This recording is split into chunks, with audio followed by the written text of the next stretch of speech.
about good, bad, or in between. Yeah, amazing. Oh, and I also wanted to say, congratulations on your wedding. I know obviously COVID is a crazy time to get married, but I had Paulina on the podcast too. She's delightful, man. So Oh, did congratulations. she come on? I didn't know that. Yeah, she was on about a month and a half ago. She's the best. I'm Yeah, biased, really but she's cool. the best. Yeah, that's great, man. So congratulations. I appreciate that very much. Great. Well, Anthony, we're recording. I can call you Pomp, right? That's Call me whatever you want. all right. Great. Well, Pomp, thank you so much for being on my show. I'm a fan of your work. I've been reading your newsletter for years, actually. It started, I wrote a blog post on my website about how to start a paid newsletter. I had Hamish McKenzie on my show probably like a year ago. And in that article, it still ranks #1 for start a paid newsletter, but I used your newsletter as an example. I And appreciate over that. the last year and a half, you've continued to grow leaps and bounds. And so congratulations to all your success. We were talking a little bit before we started recording about how I planned out where I was going to take this conversation, but within the last day, you have released a new podcast, Capital University. It shot up to be the #1 podcast in the world. And so I think the easiest way, and for me personally, the thing that I'm like most curious about is, one, where did the idea for this podcast even come into play? I think it's a great concept, teaching financial literacy to the younger audience. And two, from more of like a media marketing standpoint, like how did you work these angles about getting some of these influencers involved to have this huge jump in promotion? Yeah. So I've always had this idea that getting people outside of the finance world, like more kind of in the culture, if you will, involved in financial literacy and education would drastically accelerate our ability to just get people interested, right? Just teach them, how does money work? What should you understand? And to me, education is like the great equalizer, right? It's if you give people the information, at least now they're playing on the same kind of informational playing field, and therefore they can kind of start making sound decisions and put themselves in a position to be successful. But it's really hard. Like, nobody wants the finance crowd to come and give them financial education, right? Nobody wants their teacher to give that information either, really. And so it's always like, how do you get athletes or musicians or influencers, et cetera? And so I reached out to a friend, Michael Gruen, and I said to him, hey, this is maybe, I don't know, 6 months ago, maybe even a year ago. And I said, hey, man, you manage a bunch of these TikTok stars. Like, what if we tried to do something there? And at the time, it was kind of like, I don't think that he necessarily was sold on it. But he was like, let me think about it. And, I'll come back to you if anything makes sense. So, kind of we went nowhere with it. And then recently, he introduced me to a bunch of these guys and was like, hey, look, they're starting to get interested in investing. Like, why don't you just jump on a call with them and kind of talk it through it? And so got on a call, and I was actually very positively surprised. One, I think just by how hard these guys are working. Also, I think just in their ambitions, right, that they really do see this as an opportunity. And they were saying things like, look, 70% of athletes go broke right after they're done playing. Like, we're kind of the modern day athlete, where you're young, you walk into kind of a situation where you can go from nothing to a bunch of money. And we don't want to end up like that. Right. And so, like, help us understand how to invest and what we should be thinking about, whatever. And so it became very clear very quickly, like, if we're going to have these conversations, on a periodic basis, like, why don't we just record them? So everybody who looks up to you can also get that information. And I think part of it was like Bryce Hall specifically should get a lot of credit for this, where he has already made a bunch of moves, right? So before I ever even met him, he had already put together a merchandise line. He had already set up a energy drink company with one of his friends, Josh Richards. And so, like, they were kind of making all of the directionally right moves. But it was a thing where it's like, hey, if you kind of go and do this without the knowledge and the mentorship, like, you're probably just going to make the same mistakes everyone makes, right? But could we actually, like, accelerate your learning and increase the probability of success for you by getting you in front of the people who are the best in the world at doing some of this stuff? And so really the idea for the podcast was like, could I basically help Bryce kind of navigate some of this, but not that I know all the answers, right? Actually, in a lot of cases, I don't know the answers. And so could I bring in people that I knew, whether it was investors or entrepreneurs, to basically help mentor live, one of the people that has the largest audience for kind of this new generation. And so, we released the first podcast episode. We can get into kind of what that release strategy was like and everything, but it exploded. And I think one of the pieces of information or data points that we've gotten already that I was telling my wife Polina about that I'm just proud of, right? Is we already see kids saying things like, I can't wait to learn about business. I never thought I would care about this, but like now that Bryce is doing it, like I'm so excited to learn. And it's just, I don't know if we'll be successful in actually teaching them, but just the fact that like we can create the excitement around them, we can expose kids to these ideas, I think is really important. So that's really cool to see. And then also there's a huge component of this of like where I'm basically doing my best to bring other people in, right? So between myself, Michael, and a few other people who are helping, we're really trying to get the best of the best. And so the second episode that we're releasing is with Mark Cuban, right? Mark doesn't need to come and do this, right? But he wants to, one, help Bryce, but also two, he understands kind of the impact it can have. And we've got a whole list of guests that are kind of lined up that will come on at kind of after Mark. But I think that's the general idea behind it. And so far so good, but as with many things, you know, we're less than a week into it, so you don't want to get too excited. You know, it's really kind of not who's the fastest in the beginning, it's just kind of who's left standing, right? Sure. Okay, I'm going to go off on a little bit of a rabbit hole because I think this message is very important. With social media, I personally feel that there's a perception that entrepreneurship is everywhere, right? But the numbers actually don't say that. The numbers say that there's less companies being started now than there were before. There's fewer and fewer people putting their money back into whether hard assets or soft assets or things that can just provide money for them in the future so that they're not spending their whole lives working. So like I'm saying that as a little bit of a catalyst to say that this message is something that is really, really, really important because like you said, making money is difficult enough, but learning, and this is a big lesson for me when I had Sean Purry, who I know that you know on my podcast a little bit ago, we were kind of talking about that realization that money isn't necessarily like a thing that you need. It's like just a thing that you use, right? It's not something that you save. It's like a tool more than anything. And once I personally had that transition in my mind from reading people like you, I read a lot of Ramit Sethi. That's like such an important mental block that I worry young people don't have. And there's no one there teaching them. We still don't learn it in school, even though, you know, the whole idea of like a 30-year mortgage and just the whole idea of like staying in one job your whole life, like that's gone, you know? And so like we need to really catch up with the times and just teach the next generation. If you don't start treating your money as a tool and figuring out places to put it, places to invest in your future self, we're going to be in a lot of trouble. So this is like an open-ended question. I'm kind of just giving you an opportunity to kind of rant a little bit about this mission that I know you have and the message that you're trying to spread. Yeah, look, I think ultimately what you end up getting is you have a system where I joke or I don't joke, but I say all the time that kind of the rich get richer, the poor get poorer. Yeah. And it's really like a wealth conversation. But ultimately, when you peel that back, the joke is it's not so much about your wealth status as much as it's about your education status. And what I mean by that is, yes, there's always outliers, right? If you're born into a family that's got a bunch of money, like you got to be an idiot to not be rich by the time you die, right? Like all that kind of stuff for sure that exists. But for the average person who's not born into money, who's not kind of put into one of these situations, what ends up occurring is it really is a divide between those who are educated on how money works and kind of finances and those who are not. And so the perfect example is, look at what's happening right now.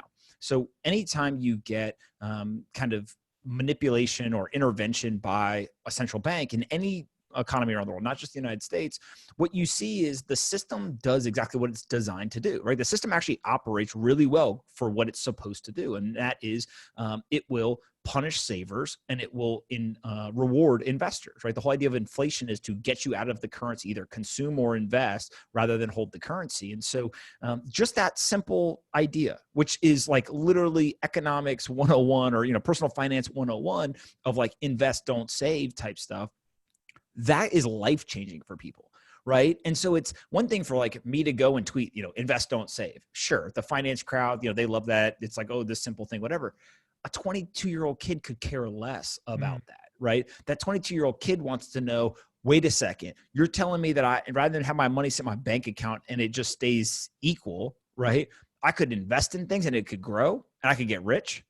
Right. Like you got to remember that at, 15, 17, 20, 22, even at 30, people think very, very differently than when you're 45, 50 years old. And so I think that's a huge component of this. And then you get into like the more nuanced stuff, right?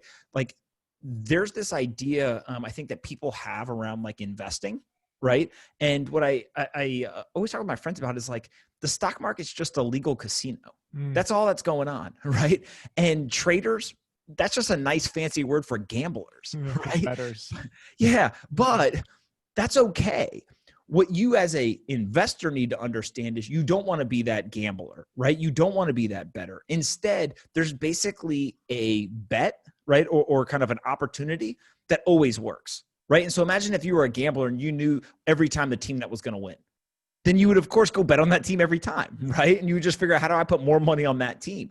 And so that's the same thing that happens with asset prices over long periods of time. Is we devalue the currencies and asset prices go up. We know that that will happen regardless, right? Because the dollar's being devalued in purchasing power terms.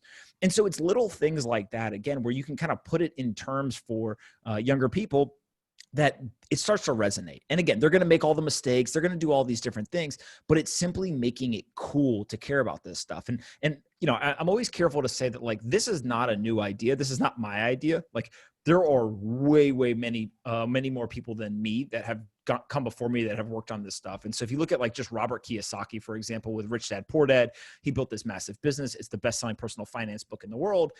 But he told a story and he made it entertaining, right? Yeah. And like, that's why it worked. He created a board game, like all that kind of stuff. Then you look at even people that are kind of less finance and more kind of from music or culture. Take Jay-Z, for example, right? If you go back and you listen to some of the lyrics in like the 444 album that he put out, what you hear is him saying things like, I had an opportunity to buy that building in Dumbo, right? At a certain price. And then it appreciated like 4 or 5X. I didn't do it. Like now who's the Dumbo? Right. And so you kind of just realize like, wait a second, this guy is literally explaining financial education. He may not even think he's doing that, but he's talking about money in a way that kind of sensationalizes or celebrates, hey, you can be an investor and you can grow wealth. And I think that that's what we need to kind of really make a dent in this problem. And so, you know, kudos to Bryce and Josh Richards, Griffin Johnson, all these guys on TikTok. They're interested in doing it. I'm happy to really just facilitate it because they're the ones who are doing the work and they're the ones who are kind of have the ear of an entire generation. So it's pretty cool to see. That's amazing. And I'm not really a social media person. I like Twitter and I'm just comfortable on Twitter. And in my view, it's still just like the best memes, the funnest place to be, the best friends, you know, so I can't really speak to TikTok. With that being said, obviously it's got a lot of power and more importantly, what I'm trying to get at is I breezed through the show. You mentioned Bryce Hall. So just for listeners, before we move on to the next subject, like give me a little bit of the people involved, where they come from, where their audience is from, and like the direction that you guys are going in terms of like a media entity. Yeah. So in terms of Capital University, the co-hosts are myself and Bryce Hall. Bryce is a 21-year-old. I call him a social media star. Other people would call him a TikTok influencer. He always likes to say that he is not a TikTok influencer or social media influencer. He's more of an entertainer. So kind of use whatever vernacular you want there. But Bryce has got an audience of about 30 million followers across social media platforms. Some of this is, you know, kind of a big following, call it, you know, 15, 20 million, whatever it is on TikTok. But also he's got 3 million YouTube subscribers. He's got, you know, over 1 million people on Twitter. He's got a very large Instagram audience. So he's kind of done a good job of kind of spreading out across the platforms and de-risking some of the platform risk. But also then he's built these businesses, and some of the businesses he's done kind of more solo, and others he's worked with other people kind of in his circle, right? So Josh Richards is another one. I think he's got almost 40 million followers. Griffin Johnson is another one. And so you start to just like think of through this and you're like, look, these audiences are not only one massive, but two, they're heavily engaged, right? The other day, Bryce posted an Instagram photo and I just happened to be on Instagram and it was 58 minutes after the post. He had 220,000 likes on it. And I'm like, you know, silly. Like I don't have a friend that can do that, right? Yeah. So like he's got a bigger audience than any friend I have. And so the way that I think about this is, although Bryce and I are the co-host, there's the opportunity to bring on kind of the really kind of smart, successful, you know, entrepreneurs and investors like the Mark Cubans of the world. But also we've got an episode that we've recorded where he was able to bring on Josh Richards, who's another kind of guy in his group, and they're the ones who are building an energy drink company together called Annie. And so what ends up happening is now we've got two of the most successful, kind of most sought after stars for this generation on the same podcast together. It's because they're friends, right? And then we can kind of go and get other influencers, other people who want to be a part of this. And so when you kind of see the way that this works, what you realize is they serve as a magnet, not only for the audience, but also for guests as well. And again, to me, like I almost feel like the referee a little bit of just like, hey, let's get Bryce on with really, really smart people and have him go into the episode with a certain kind of topic or angle, and then just learn, right? And I tell them before every episode, I say, listen, man, if you're just authentic and you genuinely learn here, everyone else is going to learn, right? Don't kind of put on a show. Don't just learn. And the key is having the right guests and all this kind of stuff. And so I think that what we're starting to see is not only one, the kind of excitement around the show, but also all of a sudden, what do we see? A bunch of other people that are kind of around him or look up to him. They start talking about money, finance, wealth, right? You know, all this kind of stuff. And the last thing I'll leave you with is I joke all the time with some of the other guys. I used this term one time called generational wealth, right? And I think they were kind of like, what is that or whatever. And then I saw a couple of them use it. And so I messaged them and I was like, hey, keep using that term, generational wealth. Because one, that's the ultimate goal, right? But also two is the business world will respect you when you have that type of ambition, right? And they'll understand, oh, okay, these guys aren't just trying to make, $100,000 so they can go out and party, right? They're looking at this completely different. And I think what I'm hoping to help these guys do, but ultimately it's up to them and kind of their aspirations and their hard work and persistence here is, can we take, people who have large social media audiences and are looked at as kind of influencers today, and can we transition them to now you say not Bryce Hall, the social media star, but Bryce Hall, the entrepreneur, or Bryce Hall, the businessman, right? And that's not going to happen overnight. That's, many, many years in the making. But I think generally starting that now and being able to document that process, hopefully will be really, really, really, really valuable to other people. I think it's very smart. It's very exciting. And again, just to kind of reiterate, it's really important. There's just a difference between being 35, being 45, and being 21. And like, you just don't know it. And if you're 21 and listen to this, like, you're just kind of dumb and it's nothing personal. Like, I was just as dumb, like, it's fine.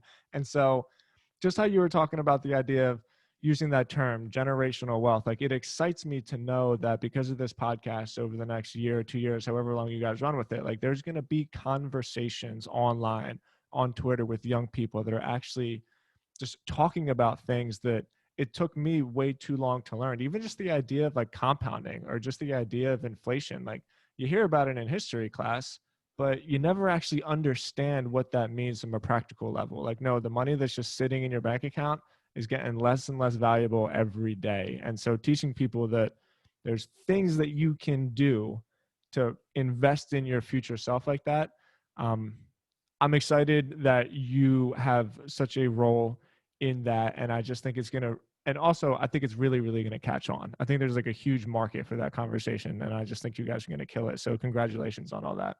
No, I appreciate it. I appreciate you letting me talk about it as well. Great. Okay. I want to transition a little bit to your newsletter. The majority of people that listen to me are writers.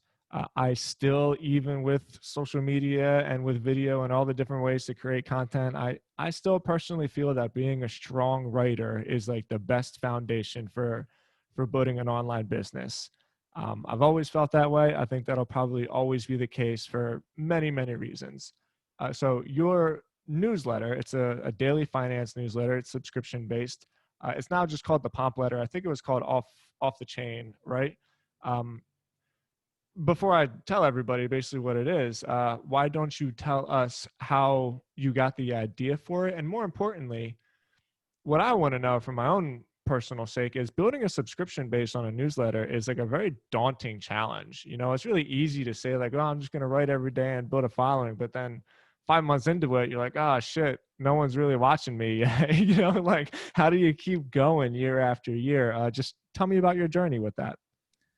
Yeah, I could take zero credit for the idea to do this. So my wife used to work at Fortune magazine. She wrote a daily email that basically covered tech and venture capital. It Mm. was very, very widely read across kind of the entire industry. It was kind of seen as one of the core sources of information.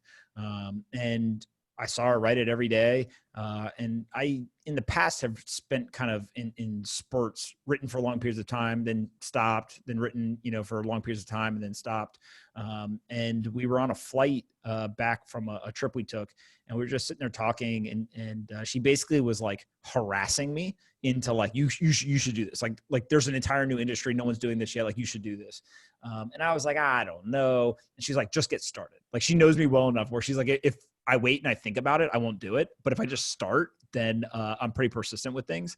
And so I think either on the flight or like shortly after we got back, I set up Substack. I think I was like one of the very early users there. And what I liked about it was that you could have this like paid component and also a free component, right? And I had no clue if that would work or not, but it was just like, let's just see what happens. Now, one of the benefits I had was I had this massive Twitter audience already, right? And so I was able to kind of leverage, can I take some of the Twitter audience and move them to an email, right? And part of this also in the back of my head was like, there's platform risk with only having Twitter. So like, what's the platform you can bring people to and you own the relationship with them, or at least as much as you can. And so that definitely played into it as well.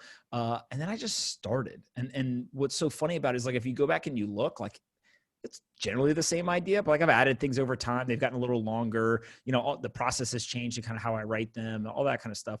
It really was just like, once I got started, I think I had maybe, I don't know, maybe 100 people sign up as a paying member to start. And like, there's some people who hear that and they're like, oh my God, that's like amazing, right? I wish that I could get to 100 people right out of the gate. For me, it was like, I don't remember how many followers I had, but maybe I had like 150,000 followers.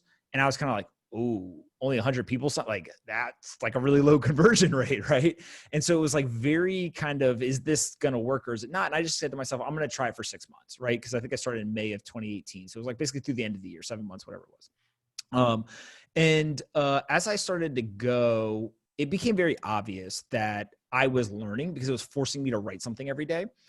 Two was the conversations that I was having with people who were subscribed was unlike the conversation on Twitter. So it was much more in-depth. It was much more kind of intellectual, et cetera.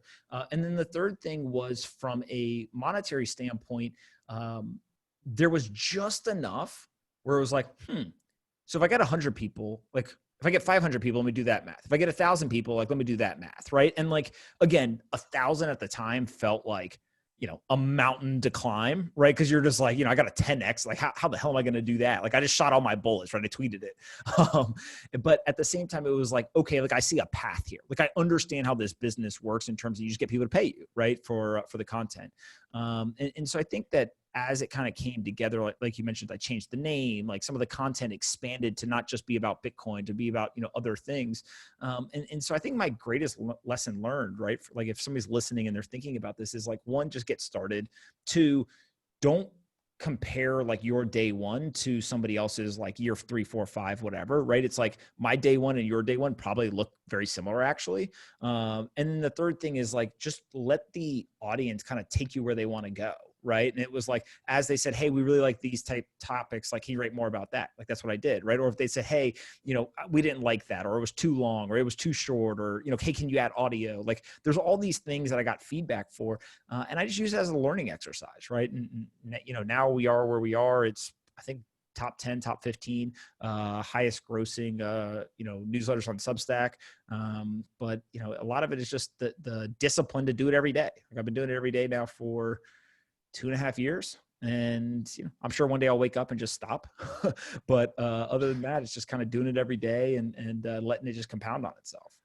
I think there's a really funny story here. Again, before we started recording, I let you know that I had Pompliano on my podcast, and she was telling me a story about how she went and got coffee with Hamish, and he was like, what are you doing? Like, you want to do this? Why don't you fucking quit your job and do it? And to hear that she was the one nagging at you to start your podcast, that's just that like twist of irony that is always in there, Well, here's the best part of that. I don't know if she said this part, but I had been encouraging her, I think is probably the right word. Yeah. To like, hey, look, if you want to do it, like do it. And if it doesn't work, like you can always go back to your job or like find another, you know what I mean? Like it was kind of like, I looked at it much more as like, take the risk. And if it doesn't work, like the worst case scenario is not that bad. Right.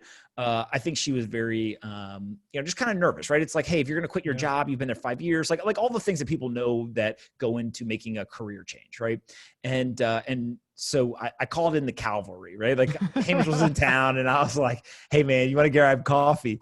And I actually don't know if I told him I was bringing Polina or not, but when he was there, we were talking about stuff, whatever. And then I brought it up and I was like, hey, Polina, I think should leave. He's like, of course she should. And then she was like, oh my God, like I just got ambushed here by you two. And his perspective was very interesting, right? And I think that this is true again. Like if you're listening to this and you're thinking about doing it, he was like, look, you basically started this while you were at your job. Right. So you already had, I think it was 2 years, maybe 3 years. She'd been doing it kind of on the nights and weekends. She built up a pretty good free list, but she had not yet tried to monetize it. And he kind of had two pieces of advice that I found really, really valuable. One, he was like, look, you have people around you, whether it was Hamish and the Substack team, it was me, it was some friends of hers, her family, like all that kind of stuff. They're encouraging you to do this. Like most people are in a situation where actually everyone around them is like discouraging them. Right? They're like, oh, don't do that. Like, that's so risky, right? Instead, he's like, you have all the tailwinds. You're like, everyone is in support of you doing this. Like, you're so lucky, right? So I think that was kind of one key thing.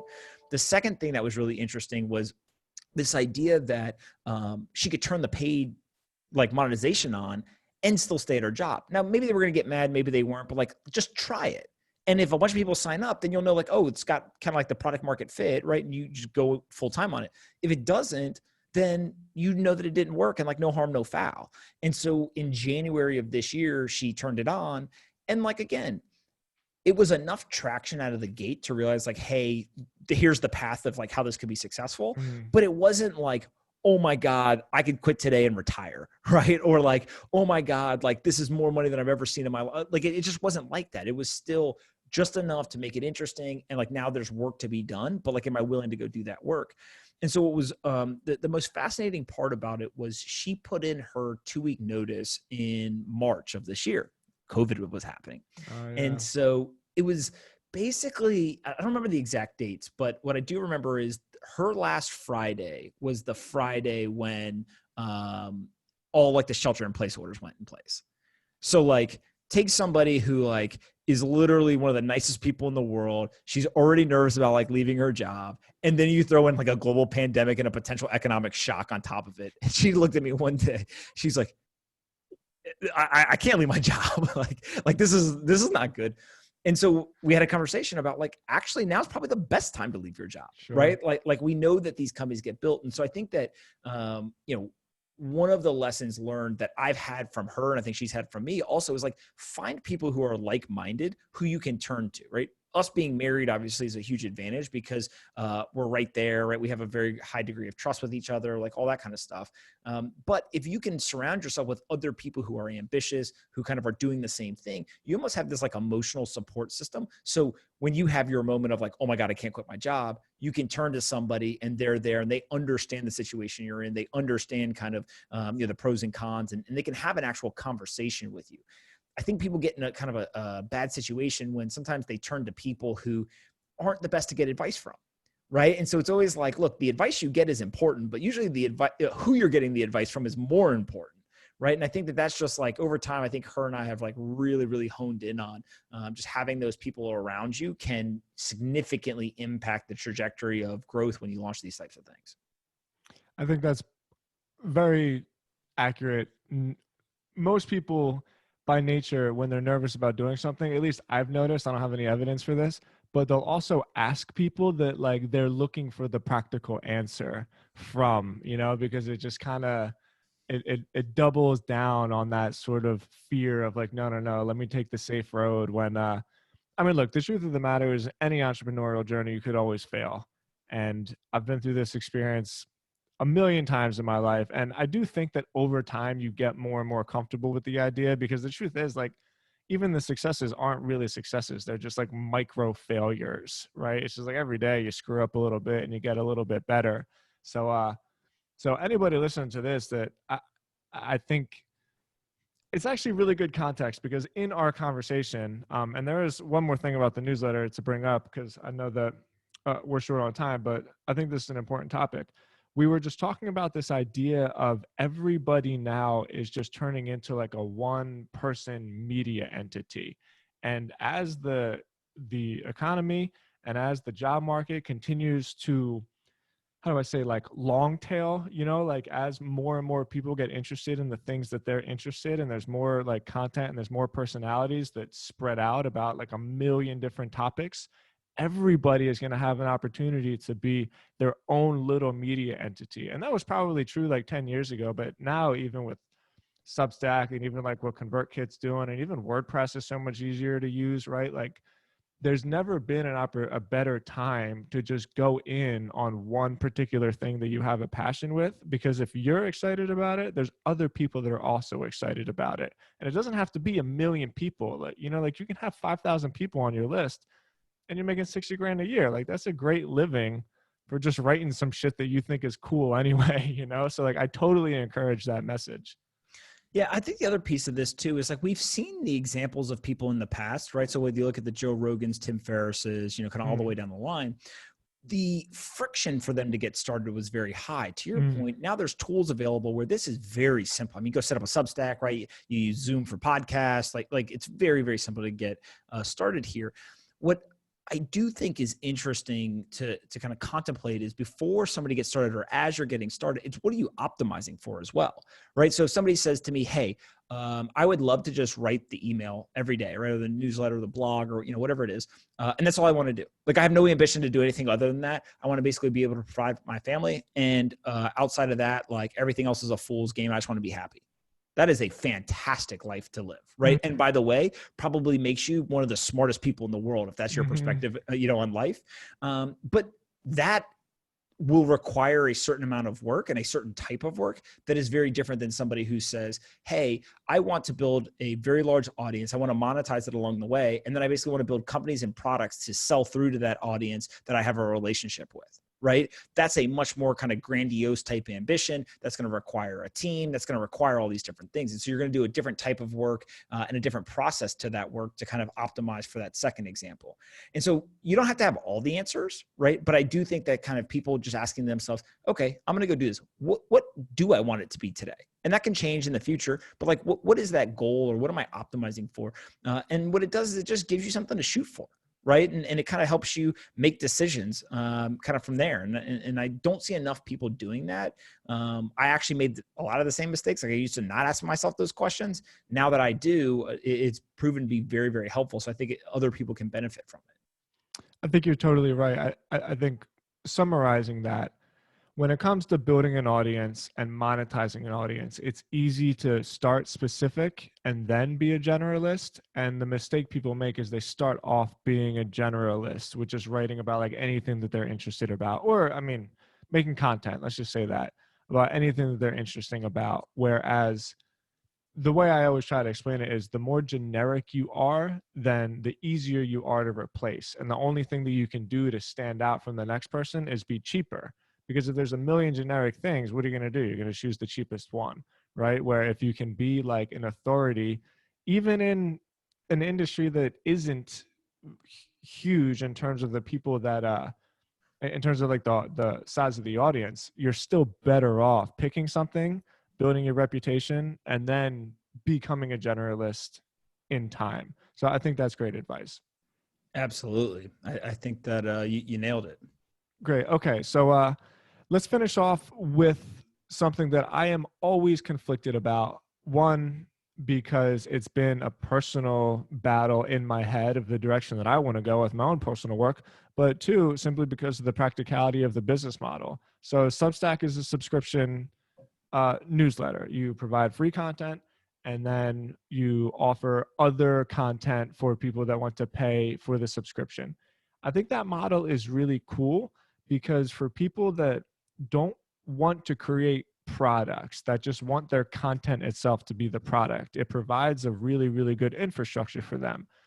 It does make me nervous though, because I feel like there's a limit, it doesn't quite scale the same way that just having one single product that you can sell like an infinite amount of times are. So I'm not even necessarily saying that I have an opinion on it. I'm just looking for your insight on this new wave of subscription-based newsletters and what you think is exciting about them and what you think is potentially a detriment about them.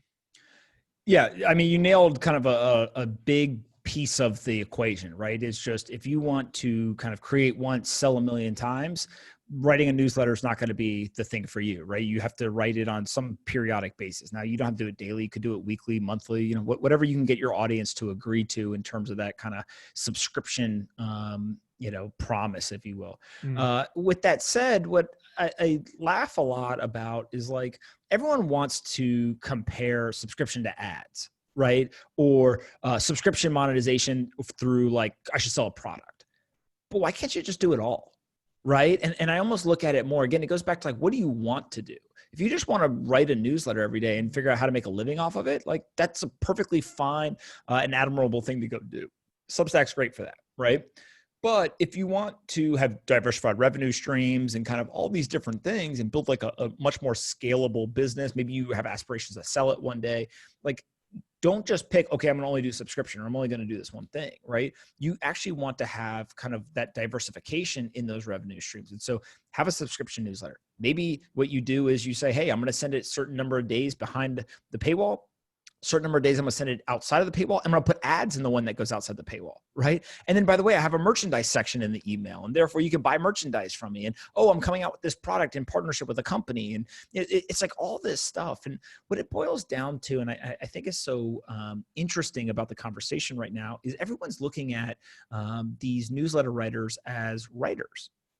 And I'm saying, no, the creators are just the new small business. Yeah. And so it's like, if you're an entrepreneur, again, you can have a small business or a big business, right? Some people are perfectly happy. They work from 9 to 5 every day. They run a, you know, let's say a corner store, and they go to work, they do their job. They have no aspiration whatsoever to go and get a second, third, fifth location. That's fine, right? They provide for their family and they're happy. Sounds awesome so life. Nice. Yeah, awesome life. But if you're the person who's like, I want to have a national chain, right? Different type of person, usually different type of body of work. And so I think the same thing with this newsletter stuff is just like, it is entrepreneurship. It may not feel like that because it's so easy to get started. And the production of the product is writing. So it's like anyone can do it, whether you're a good writer or not. But going back to like, it's entrepreneurship. And so all the same principles apply. All the kind of variation or spectrum of ambition applies. And I think when people kind of start thinking of it less about like, you know, I talked earlier about like the TikTok influencer. Can we talk about them as entrepreneurs? Well, same thing here is like, rather than talk about it as a newsletter writer, what if we start talking about it as entrepreneurs? Right. Then all of a sudden it puts it in a different light. It starts to open up the possibility. And I think that like mental expansion of what could happen becomes really, really interesting for the people who are in those roles. Yeah. And I love the fact that you mentioned that the first battle is basically deciding what you want. A lot of times I forget that most of the world isn't kind of psychopathic like me, and I get the feeling like you are too, where no matter what you do, there's always new ideas and like other shit you could be doing or other places that you could expand upon.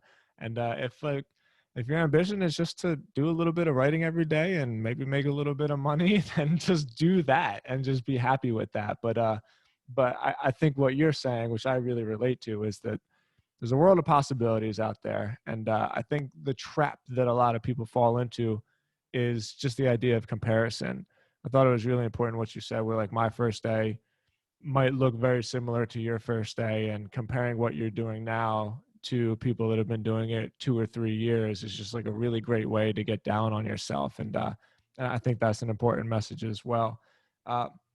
Great. All right, man. Well, wrapping this up, one more real quick question for you. With everything that you have going on, for my curiosity, I want to know, what is the stuff that's boiling right now in the back of your brain saying like, this newsletter, my personal podcast, this new podcast, your fund, your digital investment group, like, is this all coming to some kind of head 5 to 10 years down the lane? Like, what are you working on, man? I don't know. That's the short answer. I don't have a master plan. Nice. I got a whole bunch of ideas about all the different ways that it could go, but I try to really optimize for optionality. Because it's kind of the world changes so fast, right? The market changes so fast. My personal desires change so fast, right?